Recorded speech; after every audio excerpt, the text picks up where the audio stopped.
any of the things that he did, could not accomplish any of the things that he accomplished, because, like Pepe said, she was the rock. My mother and my father met when they were real young. There were kids in the block. And I remember my father telling us that the first time he saw my mother, when she was a young girl, he said, that girl's gonna be my wife. I'm gonna marry her. So the love started real early in their lives.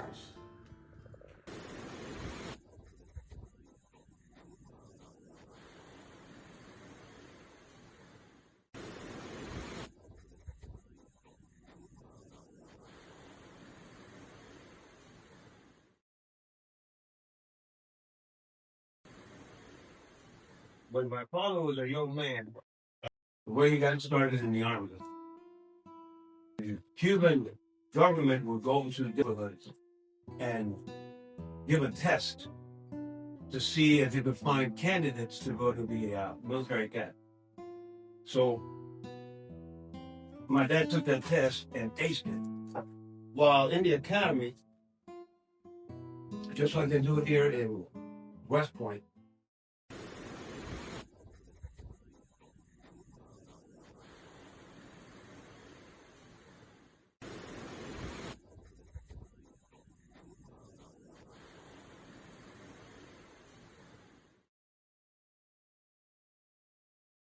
get assigned to a military unit for that summer, so they get accustomed to being in an active unit.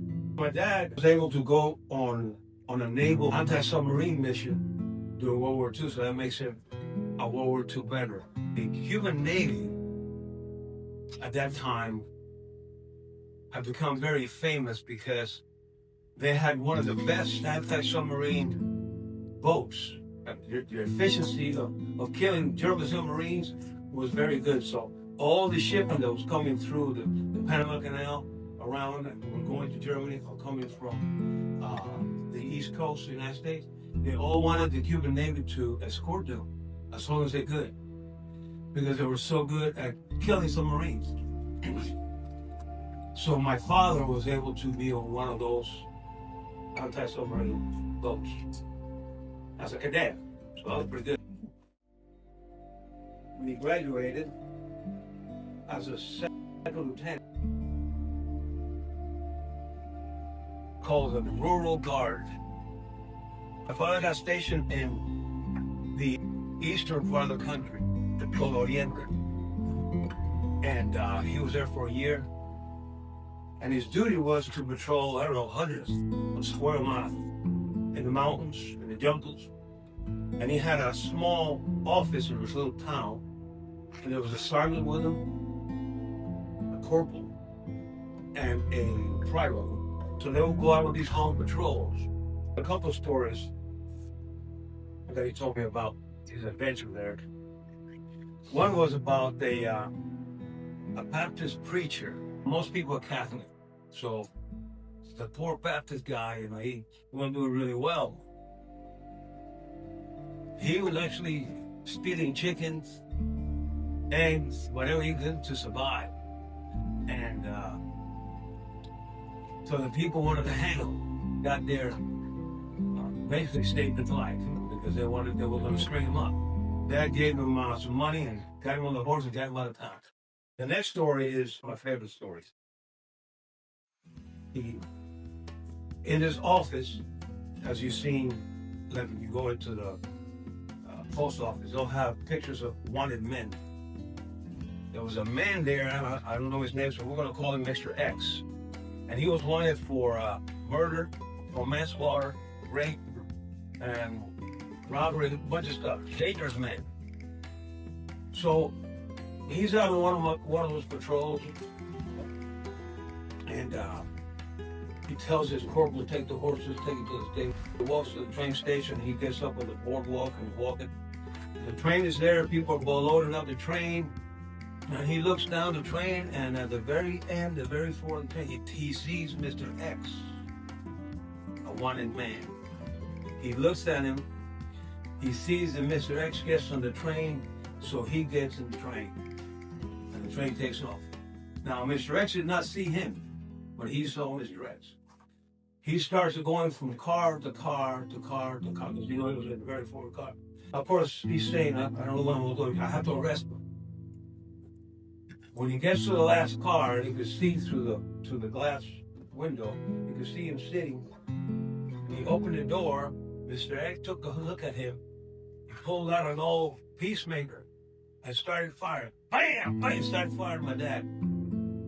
My dad pulls out his 1911 45 and put 2 slugs in the chest.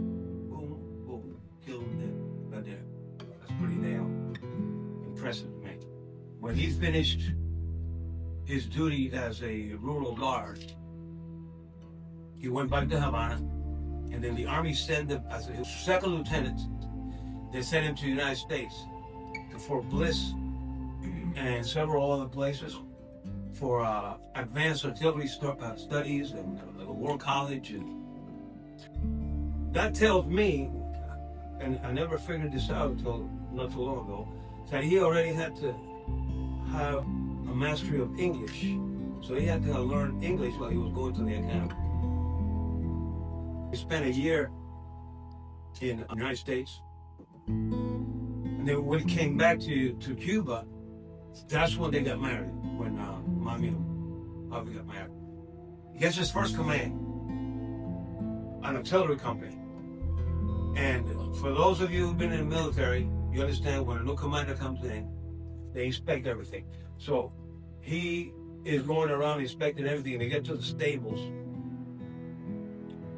and he finds this private. He's tore up. He's all tore up. All messed up, uniform messed up. And he tries to find out why is this guy like this? And they find out that they were using this guy for doing errands, for fixing houses. They were just using him to death. I don't know his name, but we're going to use the name Gutierrez. Private Gutierrez. You remember that name? And so he finds this out. My dad reaches in his wallet, pulls out all the money he had in his wallet, gives it to Private Gutierrez, says, go home, take a leave, go see your wife, or buy her a dress. Stay over there, give the leave. Just go home, and then come back to show the kind of man that Poppy was.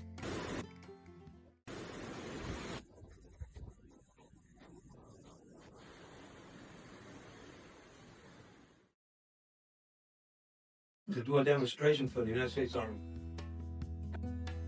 an artillery demonstration.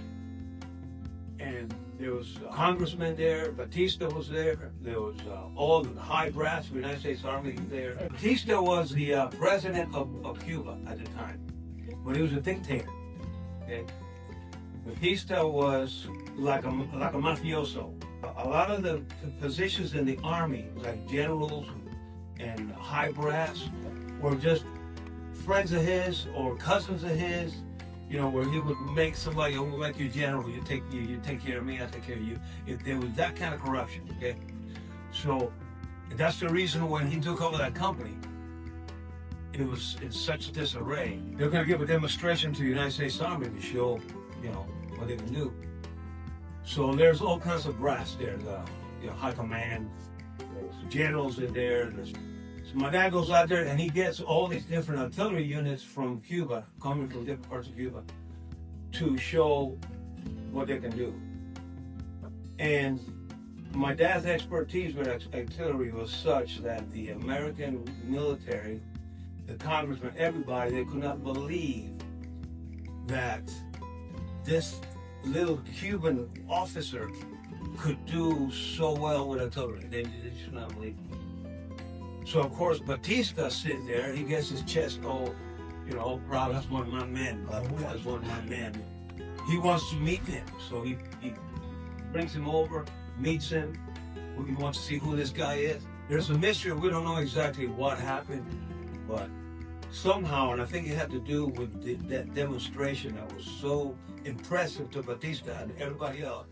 Batista offered Papi to be his personal bodyguard. My dad refused it. He did not want to do that job. Somehow, we don't know why,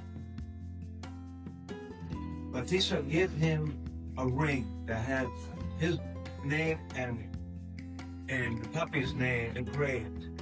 I don't know why exactly he gave it to him. The only thing we can figure is it had to do directly with that demonstration and the fact that he was so impressed with him, and the fact that the American staff was so impressed with him that he wanted to bring him close to him.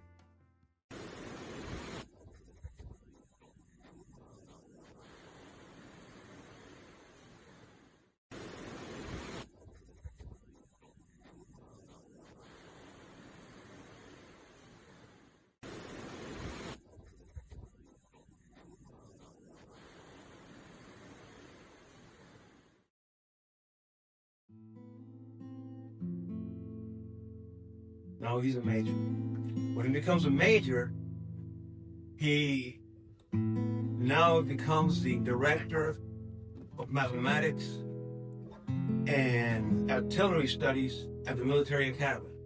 And the government gets more and more corrupt. He gets involved with 13 other officers to try to knock out Batista, take him out, and take over the government.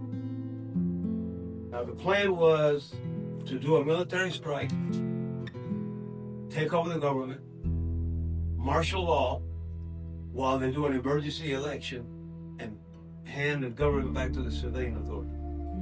That was the plan. Officers involved were all so professional, and they took their oath of office seriously, to the point that conspiracy was called the conspiracy of the pure. No bad marks on them at all.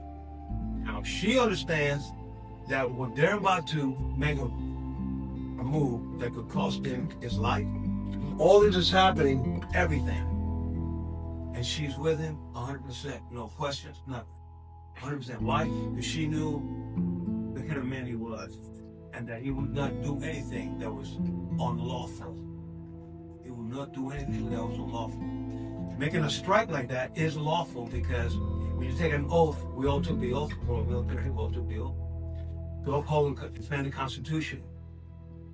That means that when the government is violating that Constitution, it's actually our duty to knock them out, take them out. So that's what he set out to do, a day before the strike. A couple of the officers involved ratted him out. They ratted him out. So that night, they were all arrested. Every single one. They came in, busted the door, and they arrested each and every one.